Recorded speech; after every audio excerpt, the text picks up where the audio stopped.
പ്രഭാഷകന്റെ പുസ്തകം 37-ാം അധ്യായം. തെറ്റുകൾ ക്ഷമിക്കുക. പ്രതികാരം ചെയ്യുന്നവനോട് കർത്താവ് പ്രതികാരം ചെയ്യും. അവിടുന്ന് അവൻ്റെ പാപം മറക്കുകയില്ല. അയൽക്കാരൻ്റെ തിന്മകൾ ക്ഷമിച്ചാൽ നീ പ്രാർത്ഥിക്കുമ്പോൾ നിന്റെ പാപങ്ങളും ക്ഷമിക്കപ്പെടും. അയൽക്കാരനോട് പകവെച്ചു പുലർത്തുന്നവൻ കർത്താവിൽ നിന്ന് കരുണ പ്രതീക്ഷിക്കുമോ? തന്നെപ്പോലെ മറ്റുള്ളവരോട് കരുണ കാണിക്കാത്തവൻ പാപമോചനത്തിനു വേണ്ടി പ്രാർത്ഥിക്കുന്നത് എങ്ങനെ? മർത്യൻ വിദ്വേഷം വച്ചുകൊണ്ടിരിക്കുന്നെങ്കിൽ അവൻ്റെ പാപങ്ങൾക്ക് ആര് പരിഹാരം ചെയ്യും? ജീവിതാന്ത്യമോർത്ത് ശത്രുത അവസാനിപ്പിക്കുക. നാശത്തെയും മരണത്തെയും ഓർത്ത് കൽപ്പനകൾ പാലിക്കുക. കൽപ്പനകളനുസരിച്ച് അയൽക്കാരനോട് കോപിക്കാതിരിക്കുക. അത്യുന്നതൻ്റെ ഉടമ്പടി അനുസരിച്ച് മറ്റുള്ളവരുടെ കുറ്റങ്ങൾ അവഗണിക്കുക. കലഹത്തിൽ നിന്നൊഴിഞ്ഞാൽ പാപങ്ങൾ കുറയും. കോപിഷ്ഠൻ കലഹം ജ്വലിപ്പിക്കുന്നു. ദുഷ്ടൻ സ്നേഹിതനെ ദ്രോഹിക്കുകയും സമാധാനത്തിൽ കഴിയുന്നവരുടെ ഇടയിൽ ശത്രുത ഉളവാക്കുകയും ചെയ്യുന്നു. വിറകിനൊത്ത് തീ കാളുന്നു. ദുശ്ശാഠ്യത്തിനൊത്ത് കലഹം, കരുത്തിനൊത്ത് കോപം, ധനത്തോടൊപ്പം ക്രോധം.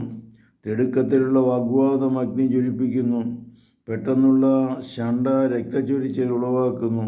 ഊതിയാൽ തീപ്പൊരി ജ്വലിക്കും, തുപ്പിയാൽ കെട്ടുപോകും. രണ്ടും ഒരേ വായിൽ നിന്ന് തന്നെ വരുന്നു. പരദൂഷകനും ഏഷണിക്കാരനും ശപിക്കപ്പെട്ടവൻ. സമാധാനത്തിൽ കഴിഞ്ഞിരിക്കുന്ന അനേകരെ അവൻ നശിപ്പിച്ചിട്ടുണ്ട്. അപവാദം അനേകരെ തകർക്കുകയും ദേശാന്തരങ്ങളിലേക്ക് ചിതറിക്കുകയും ചെയ്തിട്ടുണ്ട്. അത് പ്രബല നഗരങ്ങളെ നശിപ്പിക്കുകയും ഉന്നതന്മാരുടെ ഭവനങ്ങൾ തട്ടിമറിക്കുകയും ചെയ്തിട്ടുണ്ട്. അപവാദം ധീരവനിതകളുടെ ബന്ധം വിച്ഛേദിക്കുകയും അവർക്ക് അധ്വാനഫലം നിഷേധിക്കുകയും ചെയ്തിട്ടുണ്ട്.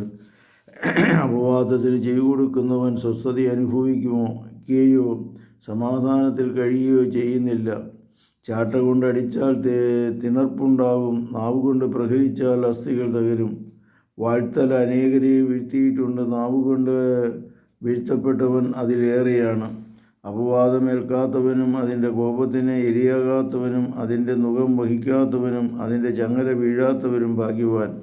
അതിൻ്റെ നുകം ഇരുമ്പും ചങ്ങലയ പിച്ചളയുമാണ്.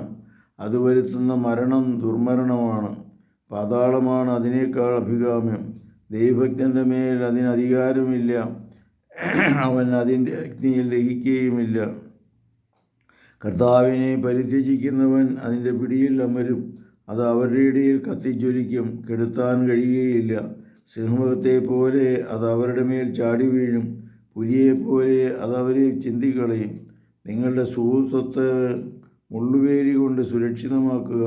സ്വർണവും വെള്ളിയും പൂട്ടി സൂക്ഷിക്കുക. വാക്ക് അളന്നു നോക്കി ഉപയോഗിക്കുക.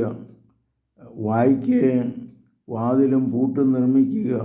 നിനക്ക് വേണ്ടി പതിയിരിക്കുന്നവരുടെ മുമ്പിൽ ചെന്ന് വീഴാതിരിക്കണമെങ്കിൽ നാവുകൊണ്ട് തെറ്റ് ചെയ്യാതിരിക്കുക. കർത്താവെ അനുഗ്രഹിക്കണമേ. പരിശുദ്ധ പരമദൈവികാരുണ്യത്തിന് നേരവും ആരാധനയും സ്തുതിയും പുകഴ്ചയും ഉണ്ടായിരിക്കട്ടെ. ഈശോ മിശിഹായ്ക്കും സ്തുതിയായിരിക്കട്ടെ.